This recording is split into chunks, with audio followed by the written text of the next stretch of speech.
नमस्कार, आप देख रहे हैं वर्ल्ड नाउ। मैं हूं आपके साथ विवेक शांडिल्य, दुनिया की उन खबरों के साथ जो आपके लिए हैं बहुत जरूरी। तो चलिए देखते हैं वर्ल्ड नाउ में आज क्या है खास आपके लिए।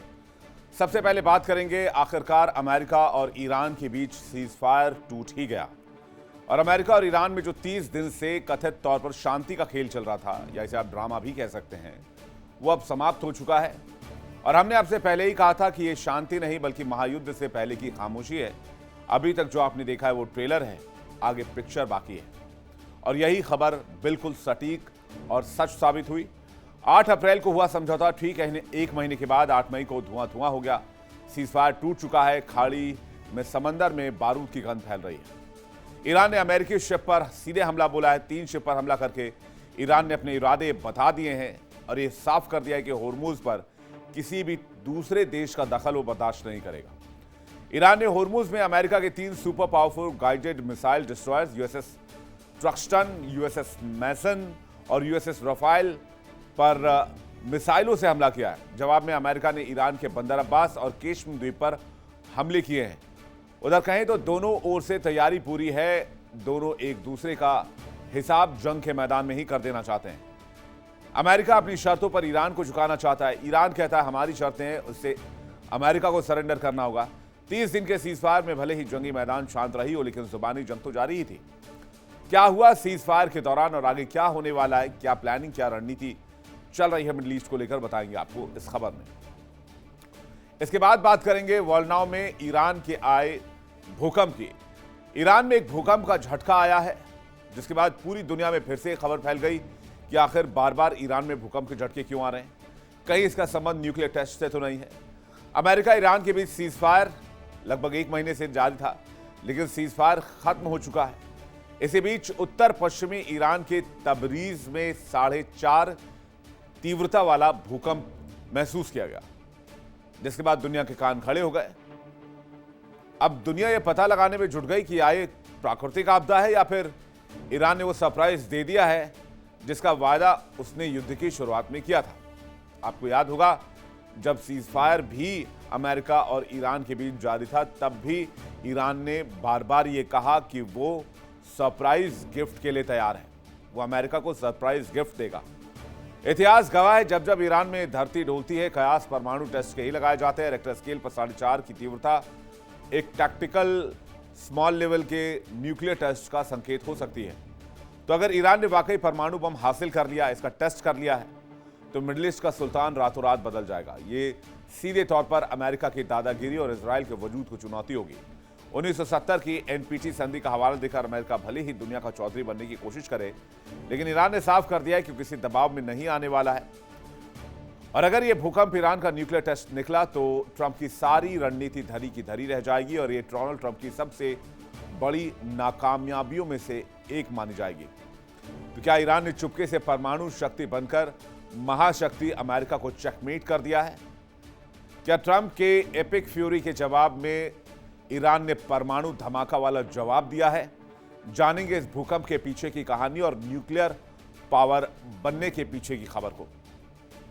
फिर वर्ल्ड नाउ में बात करेंगे, डोनाल्ड ट्रंप की चर्चा इन दिनों अमेरिका में बहुत ज्यादा हो रही है और कहा जा रहा है अमेरिका बदनाम हुआ, डोनाल्ड ट्रंप तेरे लिए। ईरान ने कैसे सुपर पावर का तेल निकाल दिया, जिस अमेरिका ने पूरी दुनिया में अपनी सुपर पावर होने का हवा खड़ा रखा था। आज डोनाल्ड ट्रंप के सनकपन ने उसकी साख को तार तार कर दिया। अमेरिका को फिर से महान बनाने का वायदा करके आने वाले ट्रंप ने देश को इतिहास के सबसे शर्मनाक और बदनुमा मोड़ पर लाकर खड़ा किया है। पहले टैरिफ वॉर के जरिए दुनिया को डराने की कोशिश की, जो दांव उल्टा पड़ा और रही सही कसर ईरान की लड़ाई ने पूरी कर दी। आज दुनिया देख रही है कैसे एक छोटा सा मुल्क ईरान महाशक्ति अमेरिका को नाकों चने चबवा रहा है। ट्रंप की रणनीति का आलम यह है कि हुर्मुज में प्रोजेक्ट फ्रीडम शुरू तो हुआ, लेकिन सऊदी अरब की नाराजगी और ईरान के पलटवार ने महज 36 घंटे के अंदर ट्रंप की हेकड़ी निकाल दी। आज हुर्मुज में 1,500 से ज्यादा जहाज फंसे हुए हैं और अमेरिका सिर्फ खोखली धमकियों के अलावा कुछ भी नहीं कर पा रहा है। डोनाल्ड ट्रंप की लोकप्रियता रसातल में है और खुद अमेरिका के भीतर महंगाई बम फूट चुका है। पेट्रोल डीजल की कीमतों ने कोहराम मचा दिया है। अमेरिकी सुप्रीम कोर्ट से लेकर सड़कों तक ट्रंप की थू थू हो रही है। ईरान को एटमी ताकत बनने से रोकने के नाम पर ट्रंप ने ग्लोबल इकोनॉमी को संकट में डाल दिया है। आज वो देश भी अमेरिका को आंखें दिखा रहे हैं जो कभी उसी के इशारे पर चलते थे या नाचते थे, और वो भी खाड़ी के देश। अमेरिका जंग के दलदल से निपटने के लिए छटपटा रहा है, लेकिन ट्रंप का अहंकार उसे डूबने पर मजबूर कर रहा है। ट्रंप का यह सुपर फ्लॉप शो न केवल अमेरिकी अर्थव्यवस्था बल्कि उसकी वैश्विक छवि को ऐसा घाव दे रहा है जिसकी भरपाई में दशकों लग जाएं। तो क्या ट्रंप की जिद पूरी अमेरिका को बर्बाद कर देगी? बताएंगे आपको डिटेल एनालिसिस इस खबर की, और बताएंगे अमेरिकी लोग क्या इस बारे में सोचते हैं और वहां पर क्या चर्चा चल रही है डोनाल्ड ट्रंप को लेकर, जो कि उनके आने वाले मिड टर्म इलेक्शन के लिहाज से बिल्कुल भी ठीक नहीं है। तो चलिए शुरुआत करते हैं और देखते हैं वर्ल्ड नाउ। अमेरिका ईरान संघर्ष को लेकर जो बात हमने आपको बताई थी कि सीजफायर बहाना है, असली मकसद हथियार जुटाना है, आखिरकार वर्ल्ड नाउ की इंडिया डेली 24/7 की इस खबर पर मुहर लग गई और टूट गया वो सीजफायर जो पिछले 30 दिन से जारी था।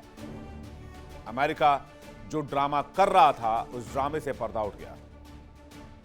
अमेरिका और ईरान में सीजफायर टूट चुका है। विश्व जो शांति की उम्मीद लगाए बैठा था, अब वो उम्मीद भी धराशायी होती जा रही है। हमने वर्ल्ड नाउ में आपको पहले ही बता दिया था कि दोनों के बीच सीजफायर के बीच डील की संभावना बेहद कम है और हमले बहुत जल्द शुरू हो जाएंगे। ये चंद दिनों की बात है, चंद घंटों की बात है, और आखिरकार हुआ भी वही। महज 1 महीने के अंदर सीजफायर टूट गया। 8 अप्रैल को समझौता हुआ था, 8 मई को हमले शुरू हो गए। पूरी कहानी आपको बताएं, लेकिन सबसे पहले देख लीजिए क्या क्या हुआ है, लेटेस्ट अपडेट, लेटेस्ट इंफॉर्मेशन क्या है। फिर उसके बाद देखेंगे कि अभी तक की जानकारी के मुताबिक दोनों तरफ से प्लानिंग क्या चल रही है। ईरान जो मिसाइल इस्तेमाल कर रहा है उसकी तस्वीर इस वक्त आप देख रहे हैं।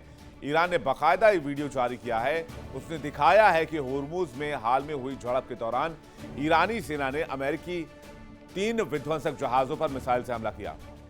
ये वो जो तस्वीर है जो इस वक्त आप देख रहे हैं, ये वही जहाज है, अमेरिकी जहाज, जिसको ईरानी मिसाइल से निशाना बनाया गया, और इसी जहाज से चूंकि ईरान के केश्म द्वीप पर हमला किया गया था तो उन जहाजों को फौरन निशाना ईरान की तरफ से बाहर बनाया गया। और ये तस्वीर इस वक्त आप देख रहे हैं उसी अमेरिकी जहाज की, जिसको काफी नुकसान की खबर है। इसमें यूएसएस ट्रक्स्टन है, यूएसएस मेसन है और यूएसएस राफेल पिराल्टा शामिल है। ईरानी मीडिया की माने तो ईरान ने 12 से 15 मिसाइल और दर्जनों ड्रोन का इस्तेमाल किया, लेकिन अमेरिकी सेंटकॉम ने पुष्टि की कि सभी खतरों को मार गिराया और किसी भी अमेरिकी संपत्ति को कोई नुकसान नहीं हुआ है। जबकि ईरान ने कहा है कि अमेरिका को अच्छा खासा नुकसान हुआ है। वो खबरें छिपा रहा है, दबा रहा है, वो मीडिया कंट्रोल कर रहा है। अमेरिका ने भी हमलों का जवाब दिया, इसके बारे में भी बताएंगे आपको, लेकिन उससे पहले आपको बताते हैं जिन शिप्स को निशाना बनाया गया है वो शिप और उनकी खासियत क्या है। ईरान ने यूएसएस ट्रक्स्टन, यूएसएस मेसन और यूएसएस राफेल पिराल्टा को निशाना बनाया। ये अमेरिकी नौसेना के अत्याधुनिक गाइडेड मिसाइल डिस्ट्रॉयर हैं, जिन्हें दुश्मन के मिसाइल, ड्रोन, पनडुब्बी और युद्धपोत से मुकाबले के लिए तैयार किया गया है। ये तीनों जहाज बर्ग क्लास के तहत आते हैं और एजिस कॉम्बैट सिस्टम से लैस हैं, जो एक साथ कई हवाई और समुद्री खतरों को न सिर्फ ट्रैक कर सकता है बल्कि न्यूट्रलाइज भी कर सकता है। लेकिन ये तीनों जहाज दुम दबाकर भागने को मजबूर हो गए जब ईरान ने रिटेलिएट किया। लेकिन ताकत देख लीजिए इन जहाजों की। सबसे पहले यूएसएस मेसन की ताकत समझिए। ये अर्ले बर्ग क्लास की डिस्ट्रॉयर है, गाइडेड मिसाइल से लैस है, विध्वंसक पोत इसे कहा जाता है, अत्याधुनिक है, टेक्नोलॉजी से लैस है, एजिस कॉम्बैट सिस्टम से लैस है, हवा, सतह और पनडुब्बी रोधी युद्ध में सक्षम है। इसमें 96 सेल वर्टिकल लॉन्चिंग सिस्टम लगे हुए हैं। रिम 66M सतह से हवा में मार करने वाली मिसाइल लगी हुई है और ये एंटी बैलिस्टिक मिसाइलों से भी लैस है। यूएसएस ट्रक्स्टन की ताकत भी जान लीजिए। ये यूएस नेवी का सबसे ज्यादा आधुनिक और सक्षम विध्वंसक पोत है। जहाज अत्यधिक उन्नत है, एजिस कॉम्बैट सिस्टम से लैस है, विमान, मिसाइलों और अन्य हवाई खतरों का पता लगाने में सक्षम है और साथ ही उसको खत्म भी कर सकता है। ये पोत एक साथ कई तरह की भूमिकाएं निभाने में सक्षम है। विध्वंसक पोत में 96 सेल के MK-41 वर्टिकल लॉन्चिंग सिस्टम लगे हुए हैं। ये जहाज टॉमहॉक क्रूज मिसाइलें भी दाग सकता है। एक और ताकतवर जहाज के बारे में जान लीजिए, USS Rafael Peralta. Peralta guided missile destroyer है और उन्नत रेडार सिस्टम से लैस है। तेज गति के लिए फेमस है। यह खाड़ी क्षेत्र में ईरानी नाकेबंदी मिशन में शामिल एंटी एयर, एंटी सबमरीन और एंटी सरफेस वॉरफेयर में भी काबिलियत रखती है। लेकिन इतने पावरफुल जहाजों के समंदर में होने के बावजूद अमेरिका को इस इलाके से भागना पड़ा जब ईरान ने रिटेलिएट किया। और ईरान ने इन मिसाइलों को जब दागा तो उसमें अमेरिकी हमलों में मारे गए जवानों, शहीद हुए जवानों के पोस्टर्स लगाए, जिसकी तस्वीर इस वक्त आप देख रहे हैं। और ईरान ने जता दिया कि यह बदला इन शहीद जवानों के नाम पर लिया जा रहा है। जब ईरानी हमले हुए तो अमेरिका बैकफुट पर आ गया। तुरंत अमेरिकी राष्ट्रपति ट्रंप ने पोस्ट किया, 3 वर्ल्ड क्लास अमेरिकी डिस्ट्रॉयर अभी अभी बहुत ही कामयाबी के साथ गोलीबारी के बीच होर्मुज से गुजरे हैं और तीनों डिस्ट्रॉयर को कोई नुकसान नहीं हुआ है, लेकिन ईरानी हमलावरों को भारी नुकसान हुआ है। वो कई छोटी नावों के साथ पूरी तरह से तबाह हो गए। इन नावों का इस्तेमाल उनकी पूरी तरह से खत्म हो चुकी नौसेना की जगह लेने के लिए किया जा रहा था। हमारे डिस्ट्रॉयर पर मिसाइलें दागी गई जिन्हें आसानी से मार गिराया गया। इसी तरह ड्रोन आए और हवा में ही जलकर खाक हो गए। वो बहुत ही खूबसूरती से समुद्र में गिरे, ठीक वैसे ही जैसे कोई तितली अपनी कब्र में गिरती है। कोई भी सामान्य देश इन डिस्ट्रॉयर को गुजरने देता, लेकिन ईरान कोई सामान्य देश नहीं है। उनका नेतृत्व तो पागलों के हाथ में है और अगर उन्हें कभी परमाणु हथियार इस्तेमाल करने का मौका मिला तो वो बिना किसी हिचकिचाहट के ऐसा करेंगे, लेकिन उन्हें यह मौका कभी नहीं मिलेगा। अब डोनाल्ड ट्रंप डिफेंड कर रहे हैं, कह रहे हैं हमारे युद्धपोत को कोई नुकसान नहीं हुआ, लेकिन इंटरनेशनल मीडिया चीख कर यह बात बता रही है कि तीनों डिस्ट्रॉयर्स को काफी नुकसान हुआ और नुकसान की वजह से वो होर्मुज से यू टर्न लेने को मजबूर हो गए। ट्रंप ने पोस्ट करने के बाद ईरानी हमले को लेकर क्या बयान दिया है, आपको वो भी सुनवाते हैं। They trifled with us today. We blew them away. They trifled. I call that a trifle. I'll let you know when there's no ceasefire. You won't have to know. If there's no ceasefire, you're not going to have to know. You're just going to have to look at one big glow coming out of Iran. And they better sign their agreement fast.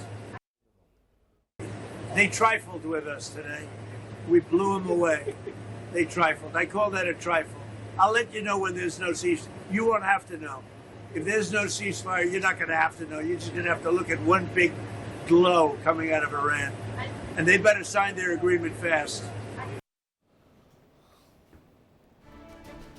यानी Trump अपने पुराने model पर फिर से आ गए, Iran को धमकी दे रहे हैं, कह रहे हैं ईरान को सबक सिखा देंगे। लेकिन मैं डोनाल्ड ट्रंप से ये पूछना चाहता हूं, इसमें नया क्या है? आप 28 फरवरी से पहले भी यही कह रहे थे। आपने अप्रैल 2025 से आज तक सिर्फ यही कहा है कि हम ईरान को सबक सिखा देंगे, लेकिन वो ऐसा सबक है कि ईरान सीखना ही नहीं चाहता, कि आप सिखा नहीं पा रहे। उधर ईरान ने हमला करने के तुरंत बाद अपना एयर डिफेंस सिस्टम एक्टिव कर दिया और पूरे ईरान में, तेहरान में अलर्ट जारी कर दिया। ईरान के आसमान की तस्वीर इस वक्त आप देख रहे हैं, जहां पर आसमान में एयर डिफेंस सिस्टम अपना काम करते नजर आए। यानी ईरान ने भी तैयारी कर ली थी। माना जाने लगा कि बदले की कार्रवाई अमेरिका जरूर करेगा। और जो तस्वीर इस वक्त आप देख रहे हैं वो एयर डिफेंस सिस्टम मिसाइलों को ट्रैक करके उसको डाउन कर रहा है। जरा फुल स्क्रीन तस्वीर आपको दिखाते हैं। ये तेहरान के आसमान की तस्वीर है। मैं आपको फिर से याद दिला दूं, ये कोई इजराइल की तस्वीर नहीं है। यानी पिछले 1 महीने में ईरान ने, तेहरान ने जबरदस्त तरीके से एयर डिफेंस सिस्टम को एक्टिव किया।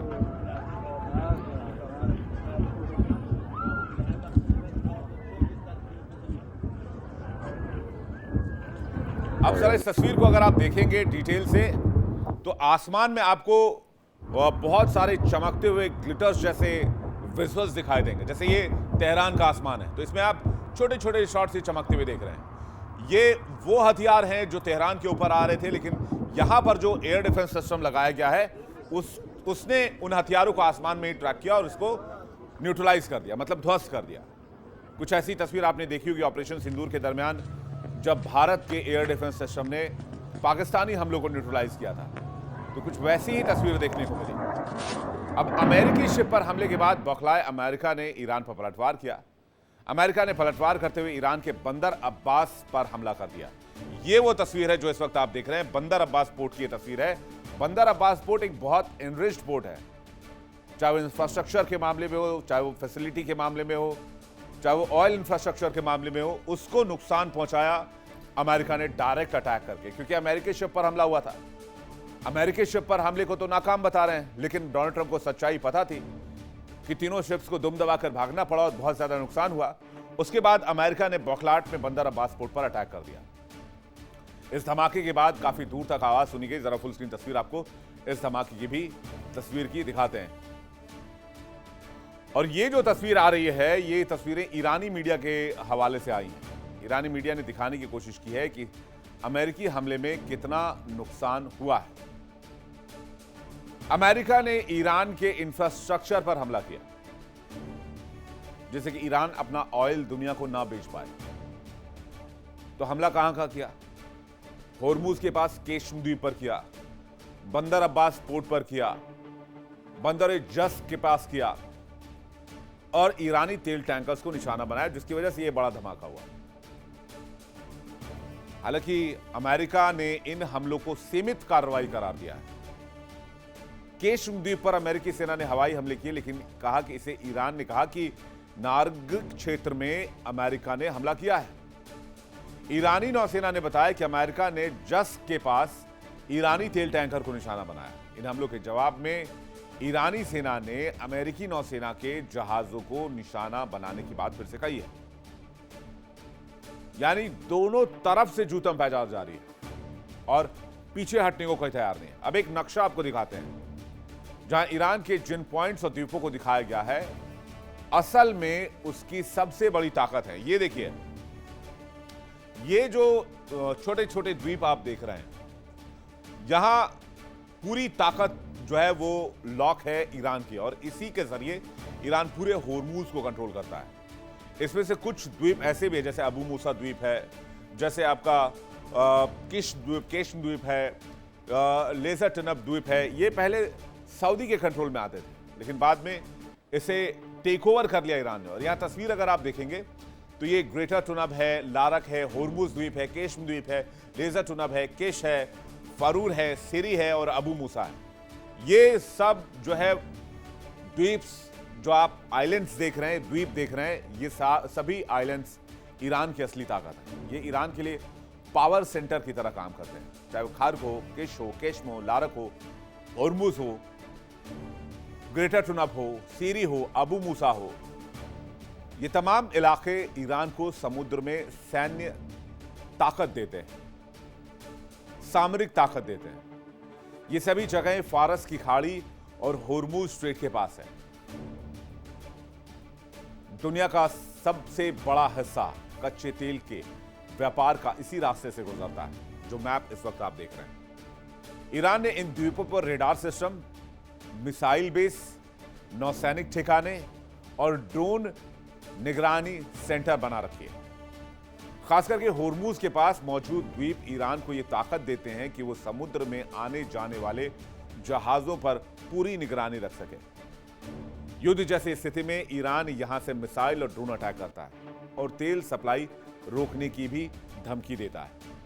अबू मूसा, ग्रेटर टुनब, लारक जैसे द्वीप रणनीतिक तौर पर बेहद अहम है, क्योंकि यह होर्मुज के बीचों बीच है। वहीं खार्क द्वीप ईरान के सबसे बड़े ऑयल इंफ्रास्ट्रक्चर का केंद्र माना जाता है। यानी ये सभी पॉइंट सिर्फ छोटे द्वीप नहीं, बल्कि ईरान की सैन्य, आर्थिक और समुद्री ताकत के बहुत बड़े सेंटर हैं। इसलिए अमेरिका इन द्वीपों को निशाना बना रहा है। ये जो पोर्ट पर हमले हुए, ये जो अलग अलग जगह पर द्वीपों पर हमले हो रहे हैं, सिर्फ इसी वजह से, क्योंकि वो जानता है कि ईरान की कमजोर नब्ज कहां पर है। कुल मिलाकर ये द्वीप ईरान के पावर सेंटर्स हैं और इसी वजह से अमेरिका ने इनको टारगेट किया है। एक और जहां अमेरिका ने हमला किया, तो दूसरी तस्वीर आपको दिखाते हैं। ईरानी लोग जो सड़क पर निकलकर ईरानी सेना का समर्थन करने लगे। पश्चिमी तेहरान की सड़कों पर भीड़ उमड़ रही है, सेना के सपोर्ट में नारे लगा रही है। यह तस्वीर जो इस वक्त आप देख रहे हैं, ये तेहरान की तस्वीर है, जहां पर लोगों ने अपनी सेना का आभार जताया, अपनी सरकार के साथ खड़े नजर आए। याद कीजिए इस लड़ाई को जब शुरू किया गया था तो डोनाल्ड ट्रंप के पोस्ट क्या होते थे कि लोग विरोध करें, लोग आंदोलन करें, अमेरिका पीछे से आ रहा है, लोग तख्ता पलट कर दें, लोग अपनी सरकार को गिरा दें, अमेरिका पीछे से हेल्प लेकर आ रहा है। क्योंकि ईरान में विद्रोह की चिंगारी भड़क गई थी, लोग अपनी सरकार से नाराज थे। लेकिन डोनाल्ड ट्रंप ने क्या किया? डोनाल्ड ट्रंप ने उस विद्रोह को भी हमेशा हमेशा के लिए खत्म कर दिया और जो भी विरोध की आवाजें थी वो संकट की घड़ी में अपने देश, अपनी सरकार, अपनी सेना के साथ हो गई, जिसकी तस्वीर इस वक्त आप देख रहे हैं। यानी यहां पर भी, ईरान के अंदर भी लोगों की उम्मीद के किरण पर डोनाल्ड ट्रंप ने रायता फैला दिया। जो भी उम्मीद वहां के लोगों की थी कि रिजीम चेंज हो जाएगा, सरकार बदल जाएगी, लोग खुद से विद्रोह कर रहे थे, लेकिन उस विद्रोह को भी एक गहरे अंधेरे खाई में धकेल दिया डोनाल्ड ट्रंप ने। और अब वहां के लोग वहां के रिजीम के साथ हैं और जो विद्रोही ताकतें थी, जो सरकार के खिलाफ खड़ी थी, जो फ्रीडम की मांग कर रही थी, वो बैकफुट पर हैं। ईरान के फार्स प्रांत के लार शहर में सैकड़ों कारें इस्लामिक गणराज्य और ईरानी सशस्त्र बलों के समर्थन में राष्ट्रव्यापी रैली का आयोजन किया गया। पश्चिमी तेहरान की सड़कों पर लोगों की भीड़ उमड़ी और सेना की सपोर्ट में नारे लग रहे हैं। यानी अमेरिका ने न सिर्फ अपना बेड़ा गर्क किया, बल्कि ईरान के लोगों का भी बेड़ा गर्क कर दिया। अमेरिका और ईरान में 8 अप्रैल को सीजफायर हुआ था। ठीक 1 महीने के बाद सीजफायर टूटा। अमेरिका ने सीजफायर तोड़ने की चाल चली और फिर दोनों में सीजफायर धड़ाम हो गया। हालांकि सीजफायर के बीच अमेरिका ईरान को उकसाते रहा, लगातार वो बयानबाजी करता रहा, धमकी देता रहा, साफ कर देंगे, मिटा देंगे, नस्ल नाबूद कर देंगे, भूगोल बदल देंगे, विज्ञान सिखा देंगे। पूरे सीजफायर के दौरान क्या क्या हुआ, 30 दिन का लेखा जोखा भी मैं आपको बता देता हूं। धमकी, पलटवार, वार, साजिश, प्लानिंग, प्लॉटिंग, बातचीत, डील, क्या क्या ड्रामे हुए हैं, ये जरा टाइमलाइन के जरिए देख लेते हैं। रात 12:30 बजे होर्मुज सटे ईरानी शहरों में धमाके हुए। रात 1 बजे तेहरान में ड्रोन पहुंचे, एयर डिफेंस सिस्टम एक्टिव हुआ। रात 1:05 पर ईरान के केशमा आइलैंड पर बड़े धमाके सुने गए। रात 1:07 पर साउथ ईरान के शिरिक शहर में 6 धमाके हुए।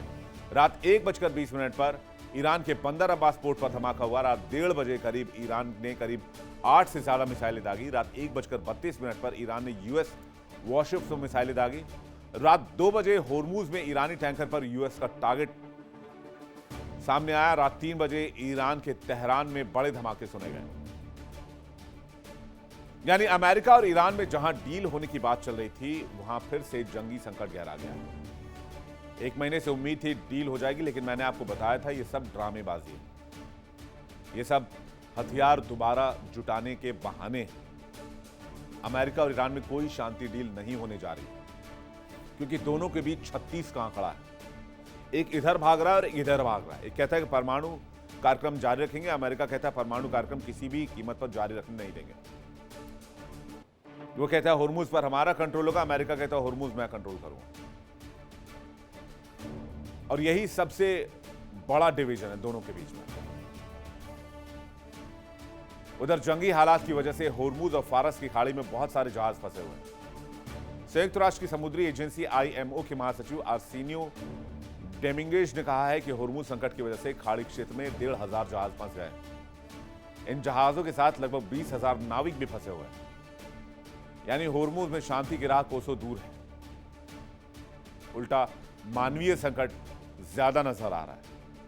अमेरिका और ईरानी हमले को लेकर रक्षा विशेषज्ञ अब क्या कह रहे हैं, वो भी एक बार सुन लेते हैं।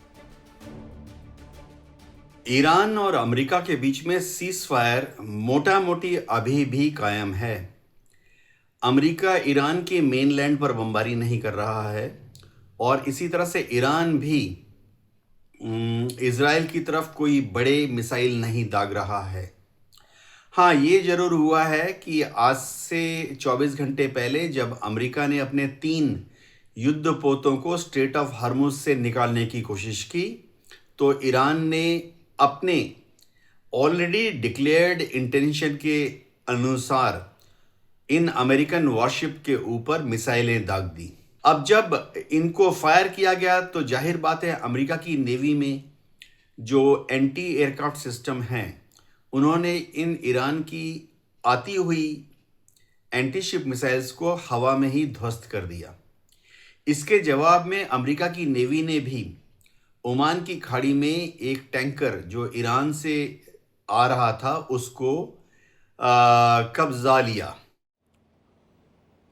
तो अब जल्दी से आपको ये बता देते हैं कि सीजफायर के 1 महीने के दरमियान क्या क्या हुआ। 2 बार शांति की वार्ता की कोशिश हुई, दोनों नाकाम हुई। अमेरिका ने बार बार धमकी दी।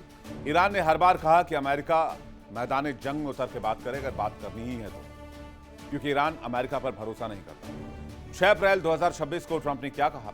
समझौता नहीं, एक रात में पूरी सभ्यता खत्म कर देंगे। ईरान ने जवाब दिया, हमला हुआ तो करारा जवाब देंगे, यूएस हमेशा के लिए याद रखेगा। 7 अप्रैल को ट्रंप ने क्या कहा?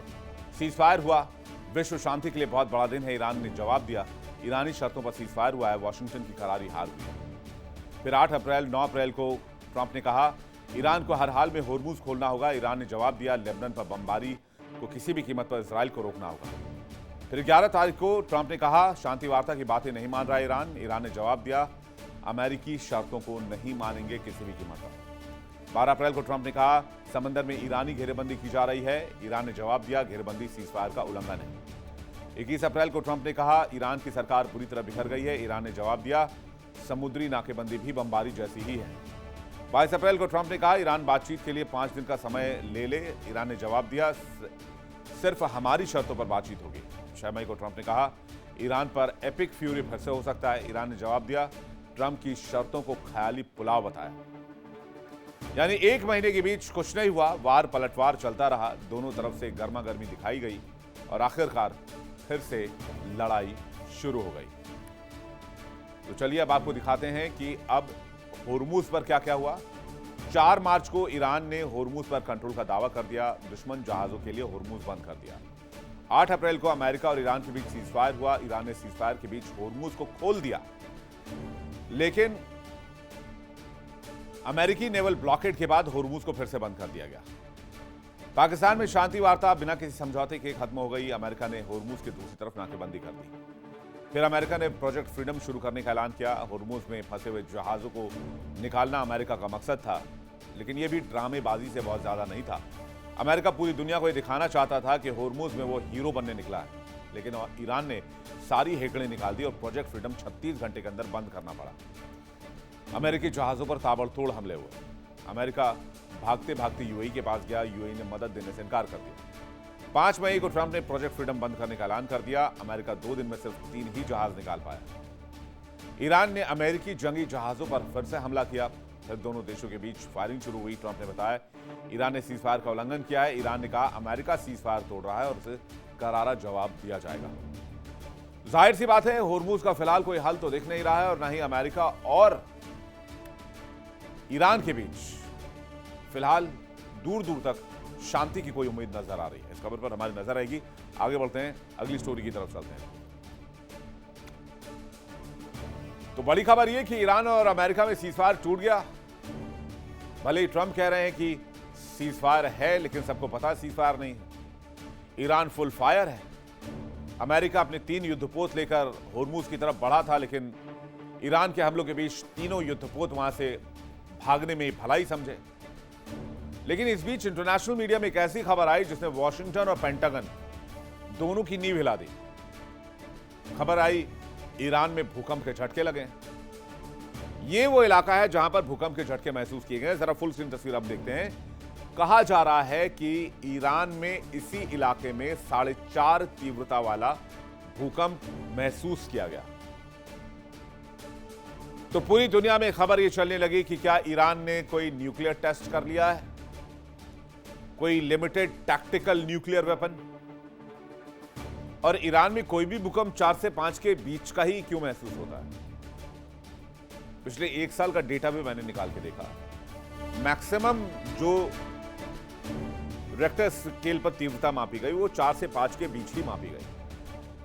और ये जो लेटेस्ट भूकंप आया है उत्तर पश्चिम ईरान में तबरीज के करीब तसुज में, ये भी 4.5 तीव्रता वाला ही भूकंप रहा। ऐसे में दुनिया के लिए शक और ज्यादा गहराता जा रहा है। आपको याद होगा, इस जंग के दरमियान पिछले 1 महीने में ईरान ने बार बार यह कहा है कि अमेरिका सरप्राइज गिफ्ट के लिए तैयार है। तो क्या ईरान का सरप्राइज गिफ्ट एक न्यूक्लियर वेपन है? ईरान में भूकंप ऐसे वक्त में आया है जब ईरान अमेरिका ने एक दूसरे के ऊपर मिसाइलें गिराई। ईरान ने होर्मुज की तरफ बढ़ रहे अमेरिकी शिप को वापस जाने को मजबूर कर दिया। बता दें, अमेरिका और ईरान के बीच 28 फरवरी को युद्ध शुरू हुआ था। तब से जब भी ईरान में भूकंप आता है तब ये सवाल उठता है कि कहीं ईरान ने कोई टेस्ट तो नहीं कर लिया। कयास लगाए जा रहे हैं क्योंकि ईरान ने हाल ही में ये कहा था कि अगर दोबारा जंग हुई तो अमेरिका को सरप्राइज कर देंगे। लेकिन अगर युद्ध के आंकड़ों पर नजर डालें तो ईरान के पास बैलिस्टिक मिसाइल के अलावा और भी बहुत कुछ हो सकता है। याद कीजिए, जब ईरान ने 4000 किलोमीटर दूर डियागो गार्सिया पर अटैक किया था और डियागो गार्सिया पहुंचने से कुछ मिनट पहले उस मिसाइल को न्यूट्रलाइज कर दिया गया। दुनिया के जानकार ये मानते हैं, रक्षा जानकार ये कहते हैं कि ईरान अपनी रक्षा प्रणाली और हथियारों के बारे में बहुत ज्यादा जानकारी पब्लिक डोमेन में लेकर नहीं आता है। वो चीजों को गुप्त रखता है। इससे में कयास लगाए जा रहे हैं कि ईरान ने कहीं परमाणु परीक्षण तो नहीं कर लिया है। आइए इस खबर को समझने की कोशिश करते हैं। आपको याद होगा, अमेरिका ने बार बार कहा है कि ईरान के पास 440 किलो एनरिच्ड यूरेनियम है जो 60% तक एनरिच्ड किया हुआ है, जिसके कारण अमेरिका और इजराइल ने मिलकर ईरान पर हमला बोला। लेकिन विडंबना अमेरिका के लिए है कि आज तक वो ये पता नहीं लगा सके कि ईरान ने ये 60% एनरिच्ड यूरेनियम छिपा कहां रखा है। और ये बात तो अमेरिका कह रहा है 60% एनरिच्ड यूरेनियम है। क्या पता ईरान के पास 90% तक एनरिच्ड यूरेनियम हो। और अगर 90% यूरेनियम को एनरिच्ड कर लिया जाए तो उससे परमाणु हथियार बनाए जा सकते हैं। और जो देश 60% तक परमाणु न्यूक्लियर एनरिच्ड कर सकता है, वो 90% तक क्यों नहीं कर सकता? और वो भी तब जब चाइना, रशिया और नॉर्थ कोरिया जैसे देश ईरान के दोस्त हों। इसलिए कयास लगाया जा रहा है कि ईरान परमाणु हथियार पर काम आगे बढ़ा रहा है। इजराइल की खुफिया एजेंसी मोसाद ने भी इसकी पुष्टि की थी कि ईरान ने अपने परमाणु कार्यक्रम को नहीं रोका है। वो परमाणु हथियारों पर काम कर रहा है और परमाणु हथियार बना भी रहा है। जाहिर सी बात है, यूरेनियम पर ईरान ने काम जारी रखा है और उसके एनरिच्ड यूरेनियम आज भी सुरक्षित है। और ये बात इजराइल जानता है, अमेरिका भी जानता है। लेकिन इजराइल और अमेरिका को यह नहीं पता है कि ये एनरिच्ड यूरेनियम कहां रखे हुए हैं, कितने हिस्सों में रखे हुए हैं, कहां टेस्ट किए जा रहे हैं। ईरान ने यह भी कह दिया कि परमाणु पर फिलहाल अमेरिका से कोई बात नहीं होगी। न्यूक्लियर कार्यक्रम पर हम कोई बातचीत नहीं करेंगे। भविष्य में देखा जाएगा कि अमेरिका के साथ परमाणु कार्यक्रम पर कब बात करनी है। और इस बीच ईरान ने यह कह दिया कि हम अब न्यूक्लियर संपन्न हो चुके हैं, उसके बाद क्या होगा? जाहिर सी बात है, परमाणु हथियार बनाने की फिराक में ईरान बहुत लंबे समय से जुटा हुआ है, क्योंकि ईरान के पास 60% संवर्धित यूरेनियम की कॉन्फर्मेशन है। लेकिन हो सकता है कि वो इस यूरेनियम को 80-90% तक भी एनरिच कर चुका है। ईरान के पास 440 किलो संवर्धित यूरेनियम में करीब 1000 किलो यूरेनियम है जो कि 20% संवर्धित है। 8500 किलो यूरेनियम है जो 3.6% तक संवर्धित है, जिसे ऊर्जा बनाने में इस्तेमाल किया जा सकता है। फिलहाल 440 किलो यूरेनियम 60% एनरिच्ड है, जो जानकारी पब्लिक डोमेन में है। और जो जानकारी पब्लिक डोमेन में नहीं है वो ये है कि 90% एनरिच्ड यूरेनियम ईरान के पास कितना है। अब ये जो यूरेनियम है, इसका कितना क्या क्या इस्तेमाल हो सकता है? अगर 3% तक एनरिच कर लेते हैं तो बिजली पावर प्लांट के लिए इसका इस्तेमाल हो सकता है। 20% तक एनरिच कर लेते हैं तो मेडिकल के क्षेत्र में इसका इस्तेमाल हो सकता है। 60% तक कर लेते हैं तो बाकी और फील्ड में इस्तेमाल हो सकता है जितना ईरान के पास है। और अगर 90% तक एनरिच कर लेते हैं तो फिर इसे न्यूक्लियर बॉम्ब में तब्दील किया जा सकता है। अब इसे बनाया क्या किया जा सकता है? 440 किलो यूरेनियम से 10 एटम बम बनाए जा सकते हैं। परमाणु ऊर्जा आसानी से हासिल की जा सकती है। परमाणु परीक्षण के कारण होने वाले भूकंप की तीव्रता आमतौर पर 5 से 6 या उससे अधिक महसूस की जाती है। हालांकि कंपन कितना तेज होगा यह मुख्य रूप से बम की ताकत और परीक्षण की गहराई पर निर्भर करता है। अगर परमाणु परीक्षण बड़े स्तर वाला यानी कि हाई यील्ड वाला किया जाता है तो भूकंप की तीव्रता 5 से 6 रिक्टर स्केल पर हो सकती है या इससे भी ज्यादा हो सकती है। 2017 में जब उत्तर कोरिया ने परमाणु परीक्षण किया तो 6.3 मैग्नीट्यूड वाला भूकंप आया। पाकिस्तान ने 1998 में जब परीक्षण किया तो 5 तीव्रता वाला भूकंप आया। प्राकृतिक भूकंप से इस तरह के भूकंप में अंतर होता है। परमाणु परीक्षण से पैदा भूकंप में केवल तरंगे तेज होती हैं और यहां अचानक धरती हिलती है। इसके विपरीत प्राकृतिक भूकंप में तरंगे ज्यादा होती हैं और वो झटके धीरे धीरे लाती है। भूकंप आने के बाद भी कई बार भूकंप आते हैं, जबकि परमाणु परीक्षण में ऐसा नहीं होता, सिर्फ एक ही बार भूकंप आता है। परमाणु परीक्षण जमीन के अंदर काफी गहराई में किया जाता है ताकि रेडिएशन ना फैले, जिसकी वजह से भूकंप के झटके महसूस किए जाते हैं। अगर हम ये कहें कि हर परमाणु परीक्षण से बड़ा भूकंप आता है तो ये गलत होगा। परीक्षण की शक्ति पर डिपेंड करता है। ये मेगा टन होगा, किलो टन होगा। कम होने पर रिक्टर पैमाने पर कम तीव्रता वाला भूकंप आएगा, जैसे कि ईरान में 4.5 का भूकंप आया।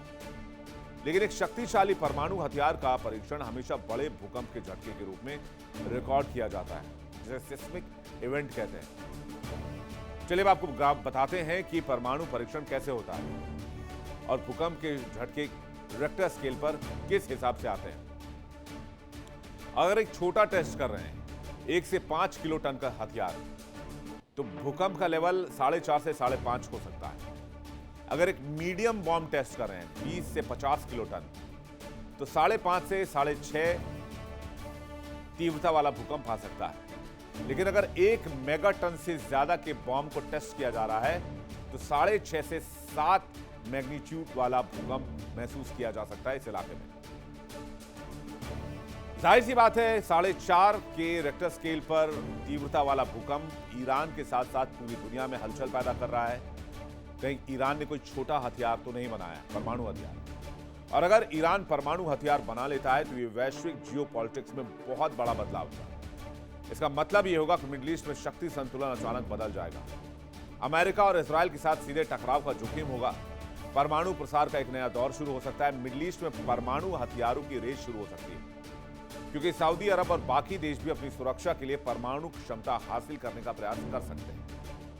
परमाणु सशस्त्र ईरान को इजराइल अपने अस्तित्व के लिए सबसे बड़ा खतरा मानेगा, जिसे फरवरी 2026 की तरह और भी बड़े संभावित रूप से प्रिवेंटिव हमलों की संभावना बढ़ जाएगी। और अगर परमाणु हथियार ईरान बना लेता है तो क्या फिर ईरान पर हमला इतना आसान होगा? इस पर डिफेंस एक्सपर्ट क्या कहते हैं वो आपको सुनाते हैं। कुछ सूत्र ऐसा दावा कर रहे हैं कि ईरान से एक भूकंप आने का संकेत आया है। अब जो पश्चिमी साइंटिस्ट हैं वह उस भूकंप की जो सिग्नल्स हैं, जमीन में जो कंपन है, उनका एनालिसिस कर रहे हैं। कुछ लोगों ने ऐसा दावा किया था कि शायद ईरान ने किसी परमाणु बम को बना लिया है और उसका परीक्षण कर रहा है। लेकिन जो सिस्मिक साइंटिस्ट हैं, भूकंप शास्त्री हैं, उन्होंने इन जमीनी कंपनों का अध्ययन करके कहा है कि उसके जो अलग अलग प्रकार होते हैं, P wave, S wave, R wave, वह यह दर्शा रहे हैं कि ये एक नेचुरल भूकंप था जो कि अक्सर हर महीने 2 महीने ईरान के पहाड़ियों में आते रहते हैं। लेकिन ईरान के पहाड़ियों में ही क्यों आते हैं? ईरान ने पहाड़ के नीचे भी अपने टेस्ट सेंटर बनाए हुए हैं, मिसाइल सेंटर्स बनाए हुए हैं। ये बात भी सच्चाई है। और अगर ईरान ने परमाणु बम बना लिया तो अमेरिका इजराइल के लिए खतरा पैदा हो जाएगा। मिडिल ईस्ट का ईरान नया सुल्तान होगा। तो क्या अब ईरान भी उत्तर कोरिया की राह चलेगा? और एनपीटी पर इसका क्या इंपैक्ट होगा? तो पहले एनपीटी समझते हैं क्या है। 1970 में एक अंतर्राष्ट्रीय संधि लागू हुई जिसे एनपीटी का नाम दिया गया। 191 देश इसमें शामिल हैं। भारत एनपीटी का सदस्य नहीं है। एनपीटी का उद्देश्य परमाणु हथियारों के प्रसार को रोकना है, परमाणु ऊर्जा के शांतिपूर्ण उपयोग को बढ़ावा देना है। उत्तर कोरिया ने 1985 में एनपीटी पर हस्ताक्षर किया। 2003 में उत्तर कोरिया ने एनपीटी से अलग होने का ऐलान कर दिया। तो क्या अब एनपीटी से ईरान भी अलग होगा? क्योंकि अगर कोई देश एनपीटी में रहता है तो वो परमाणु हथियार नहीं बना सकता है। तो क्या परमाणु अप्रसार संधि से बाहर हो सकता है ईरान? ईरानी सांसदों ने एनपीटी से बाहर निकलने की मांग कर दी है। एनपीटी के तहत मिलने वाले अधिकार नहीं मिल रहे, यह हवाला दिया जा रहा है। एक और जहां IAEA कह रहा है कि परमाणु हथियार दुनिया में कम की जाएगी, तो उधर ईरान परमाणु हथियार बनाने में लगा हुआ है। वहीं नॉर्थ कोरिया ने भी कह दिया है कि वो एनपीटी का कानून नहीं मानता है, क्योंकि नॉर्थ कोरिया कहता है कि उसका परमाणु हथियार उसके अस्तित्व के लिए जरूरी है। अगर ईरान ने परमाणु हथियार बना लिया तो अमेरिका के लिए भी खतरा है और इजराइल के लिए भी। लेकिन सवाल उठता है, क्या अमेरिका के पास परमाणु हथियार बनाने से रोकने का अधिकार है? तो इसका जवाब है कि परमाणु हथियार बनाने से रोकने के लिए अमेरिका के पास कोई प्रत्यक्ष कानूनी अधिकार है ही नहीं। लेकिन अंतर्राष्ट्रीय संधियों और अपनी महाशक्ति की स्थिति की वजह से उसके पास प्रभावी कूटनीति और आर्थिक उपाय है, जिसे वो सैंक्शंस थोपता है। अमेरिका एनपीटी का हस्ताक्षर करता है, जो परमाणु प्रसार को रोकने के लिए एक प्रमुख अंतर्राष्ट्रीय समझौता है। एनपीटी के तहत 191 देश गैर परमाणु हथियार संपन्न बने रहने के लिए प्रतिबद्ध है। चूंकि अमेरिका एक परमाणु हथियार संपन्न राज्य के रूप में मान्यता प्राप्त है, इसलिए वो एनपीटी के तहत दूसरों को परमाणु हथियार बनाने से रोकने के लिए नैतिक और कानूनी दबाव डालता है। अमेरिका के पास किसी अन्य संप्रभु राष्ट्र को परमाणु हथियार विकसित करने से रोकने का कोई अधिकार नहीं है, लेकिन वो एनपीटी के तहत एक प्रमुख शक्ति के रूप में आईएईए के माध्यम से और अपनी आर्थिक शक्ति का उपयोग करके अन्य देशों को ऐसे हथियार बनाने से रोकने के लिए कूटनीतिक दबाव बनाता है। अब इसे मैं सिंप्लीफाई करके एक लाइन में कह दूं तो इसे ये कह सकते हैं कि अमेरिका दादागिरी करता है, और यही काम अमेरिका ने ईरान में भी किया है। हालांकि पिछली बार भी परमाणु को लेकर ही हमला किया था अमेरिका ने, और इस बार भी हमला किया, लेकिन आज की तारीख में यह बात किसी को नहीं पता कि ईरान ने कितने % तक न्यूक्लियर एनरिच कर लिया है। क्या वो 60 है, 70 है, 80 है या फिर 90+ है? क्योंकि ईरान के अंदर बहुत सारी ऐसी हलचलें हैं जो दुनिया के सामने नहीं है। इस खबर पर हमारी नजर आएगी। आगे बढ़ते हैं और अब मैं आपको सुनाता हूं डोनाल्ड ट्रंप की कथा। मेक अमेरिका ग्रेट अगेन का नारा देकर अमेरिका में राष्ट्रपति पद पर यह व्यक्ति काबिज हुआ, लेकिन अपने लगभग पिछले 1.5 साल के रिजीम ने, इस व्यक्ति ने, इस मौजूदा राष्ट्रपति ने अमेरिका का बेड़ा गर्क करने में एक कसर नहीं छोड़ी। तो क्या है डोनाल्ड ट्रंप के सनकपन की कहानी, जिसने अमेरिका की इज्जत तार तार करके रख दी? ट्रंप ने पहले टैरिफ वॉर के जरिए दुनिया को दबाव में लाने की कोशिश की, दांव उल्टा पड़ गया। रही सही कसर, ईरान जंग में निकल गई। ईरान ने इस जंग में जिस तरह से अमेरिका और ट्रंप को धोया, उस नुकसान की भरपाई में तो कई साल लग जाएंगे। तो चलिए मैं आपको सुनाता हूं डोनाल्ड ट्रंप की ये नई कहानी। ट्रंप ने अमेरिकियों से बहुत बड़े बड़े दावे किए, देश को महान बना दूंगा, महानता के दौर में पहुंचा दूंगा, हर अमेरिकी अमीर होगा, किसी के पास पैसे की कोई कमी नहीं होगी। ये सारे खोखले सपने दिखाकर ट्रंप चुनाव जीत गए। लेकिन जब ट्रंप राष्ट्रपति बने तो अमेरिकियों का भ्रम टूटने में बहुत वक्त नहीं लगा। पहले टैरिफ को लेकर ट्रंप को अपने ही देश के सुप्रीम कोर्ट से झटका लगा, और अब जंग में फंसे ट्रंप की अमेरिका सहित पूरी दुनिया में थू-थू हो रही है। ईरान युद्ध शुरू हुए चंद महीने बीते हैं, लेकिन अमेरिका की साख, अमेरिका की अर्थव्यवस्था, डोनाल्ड ट्रंप की लोकप्रियता सब रसातल में। दुनिया का सबसे ताकतवर देश युद्ध से बाहर निकलने के लिए छटपटा रहा है।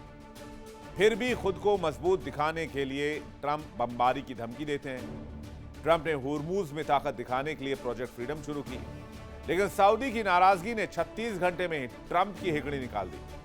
ट्रंप की पॉपुलैरिटी भी रसातल में। इसके साथ ही अमेरिका को महान बनाने का दावा करने वाले ट्रंप ने अमेरिका को इतिहास के सबसे शर्मनाक दौर में पहुंचा दिया है। तो सुपर पावर का सुपर फ्लॉप शो कैसा रहा है?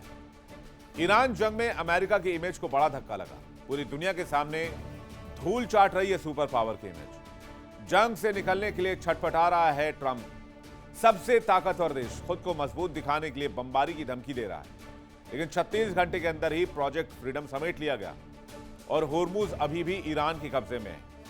IRGC ब्लॉकेट के कारण होर्मुज में जहाजों का जमावड़ा लगा हुआ है। अमेरिका की वजह से 1,500 जहाज और 20,000 नाविक आज होर्मुज में फंसे हुए हैं। डोनाल्ड ट्रंप के पास धमकियों के अलावा कोई रणनीति नहीं है, कोई उपाय नहीं है, कोई विकल्प नहीं है। बस एक वही धमकी कि मैं ईरान को मिटा दूं। ईरान जंग में अमेरिका को फंसाकर ट्रंप ने दुनिया का बहुत बड़ा नुकसान किया। आज पूरी दुनिया इकोनॉमिक रिसेशन के करीब है। ईरान को एटमी पावर बनने से रोकने के नाम पर ट्रंप ने पूरी दुनिया की अर्थव्यवस्था को संकट के सामने ला खड़ा किया। वहीं इस जंग के कारण अमेरिका में बढ़ती महंगाई और पेट्रोल डीजल की बढ़ती कीमतों से लोग त्रस्त हैं। यही वजह है कि ट्रंप का अब अमेरिका में भी विरोध तेज हो गया है। घरेलू सियासत में तो उन्हें बड़ी चुनौती मिल ही रही है। आम लोग भी ट्रंप की नीतियों से खफा हैं, लिहाजा उनकी लोकप्रियता का ग्राफ भी तेजी से गिर रहा है। ट्रंप की नीतियों ने अमेरिका की औकात इतनी गिरा दी कि जो देश अमेरिकी इशारों के मोहताज रहते थे, वो भी आज अमेरिका को आंख दिखा रहे हैं। अमेरिका के खिलाफ, ट्रंप के खिलाफ खड़े हो रहे हैं। ट्रंप की नीति से अमेरिका की दुर्गति हो गई। जंग की वजह से ट्रंप की लोकप्रियता में भयंकर गिरावट है। 54 से 61% अमेरिकी जंग के खिलाफ है। अमेरिका की साख और अर्थव्यवस्था को भारी नुकसान है। ट्रंप की वजह से अमेरिका पर महंगाई की मार 34 से 50% तक बढ़ गई है। पेट्रोल डीजल की कीमतें अमेरिका में आसमान छू रही हैं। दुनिया के देशों पर कमजोर हो गई है अमेरिका की पकड़। नेटो ने खुलेआम विरोध करना शुरू कर दिया है। खाड़ी देशों से भी अमेरिका के विरोध की आवाज उठने लग गई है। जर्मनी और इटली ने भी ट्रंप की नीतियों की आलोचना शुरू कर दी है। नेटो ने तो जंग में ट्रंप का साथ देने से ही इनकार कर दिया। ब्रिटेन भी खुलकर विरोध में उतर आया। अब कनाडा, क्यूबा और मैक्सिको भी खुलकर बोल रहे हैं। स्ट्रेट ऑफ होर्मुज के मोर्चे पर भी ट्रंप लगातार मुंह की खा रहे हैं। होर्मुज में फंसे जहाजों को निकालने के लिए प्रोजेक्ट फ्रीडम शुरू किया, लेकिन यह प्रोजेक्ट परवान चढ़ने से पहले ही दम तोड़ गया। ट्रंप के घाव पर नमक छिड़कते हुए ईरान के IRGC ने होर्मुज में कब्जे वाला नया नक्शा जारी कर अपना वर्चस्व साबित कर दिया। इतना ही नहीं, IRGC ने यह भी चेतावनी दी कि होर्मुज से गुजरने वाले जहाजों को ईरान का प्रोटोकॉल फॉलो करना होगा। IRGC ने अपनी हनक दिखाते हुए अमेरिकी नेवी के 3 जहाजों को निशाना बनाया। तीनों जहाजों पर मिसाइल, ड्रोन और समुद्री ड्रोन से हमला किया गया, जिसके बाद इन तीनों जहाजों को होर्मुज के गलियारों से दम दबाकर भागना पड़ा। हालांकि बाद में डोनाल्ड ट्रंप सामने आए और उन्होंने बहुत भारी भरकम दावा किया। उन्होंने कहा कि हमने इस हमले को नाकाम कर दिया है। लेकिन जिस तरह से अमेरिका अपने 3 शिप्स लेकर यहां से भागा है, वो कहानी कुछ और ही है। होर्मुज में ट्रंप की हार हो चुकी है। होर्मुज में ट्रंप का प्रोजेक्ट फ्रीडम फेल हो चुका है। IRGC ने नया नक्शा जारी कर दिया है। नेवी के 3 जहाजों पर अटैक हुआ है। IRGC ने मिसाइल, ड्रोन और समुद्री ड्रोन से हमला किया। अमेरिका का दावा है कि ईरान के हमले को नाकाम किया, लेकिन ईरान कह रहा है कि तीनों जहाज USS टक्सटन, USS राफेल पेराल्टा और USS मेसन पर हमला करके उसे खाड़ी से भागने पर हमने मजबूर किया है और दोबारा अरब सागर में पहुंच गए हैं अमेरिकी जहाज, यानी कि अमेरिकी ब्लॉकेड के उस पार। हालांकि इस हमले के बाद ट्रंप ने ईरान पर अटैक भी किया। रात भर हमले जारी रहे। इस पूरे मामले पर अमेरिकी राष्ट्रपति ट्रंप की रणनीति पर सवाल उठ रहे हैं। ऐसा इसलिए क्योंकि अमेरिका को पहले अपने प्रोजेक्ट फ्रीडम से पीछे हटना पड़ा।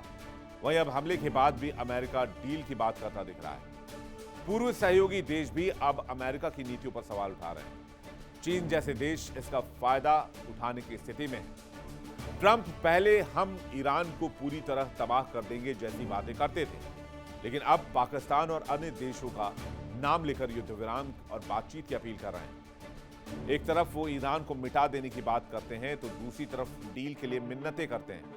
ये दोहरी नीति अमेरिका को बदनाम कर रही है और हालात ये हैं कि ट्रंप प्रशासन युद्ध को समाप्त करने के लिए 14 पॉइंट समझौते की बात कर रहा है, जिसमें प्रतिबंध हटाने और ईरानी संपत्ति जिसको अमेरिका ने फ्रीज किया हुआ है उसको भी छोड़ने की बात मानने को तैयार है। यानी ईरान ने सुपर पावर को इतना झुका दिया है कि वो घुटनों पर आ चुका है और डील कहकर अपनी छवि बचाने की कोशिश कर रहा है। जाहिर सी बात है, ट्रंप की हेकड़ी गुम हो गई है, प्रतिष्ठा धूमिल हो गई है और अमेरिका की अर्थव्यवस्था लड़खड़ा रही है। सवाल अब यही है कि ट्रंप की इस महान रणनीति का रिजल्ट क्या होगा आने वाले सालों में, दशकों में। वर्ल्ड नाउ में फिलहाल इतना ही। वक्त एक ब्रेक का है। ब्रेक को जाने से पहले आपको बता दें, इंडिया डेली आपके स्मार्ट टीवी पर मौजूद है। इंडिया डेली 24/7 देखिए अपने स्मार्ट टीवी पर लाइव और लगातार। देखिए इंडिया डेली 24/7 अब आपके स्मार्ट टीवी पर। इंडिया डेली मौजूद है सभी डिजिटल प्लेटफॉर्म पर लाइव और लगातार। इंडिया डेली 24/7 हर दिन राष्ट्र को समर्पित।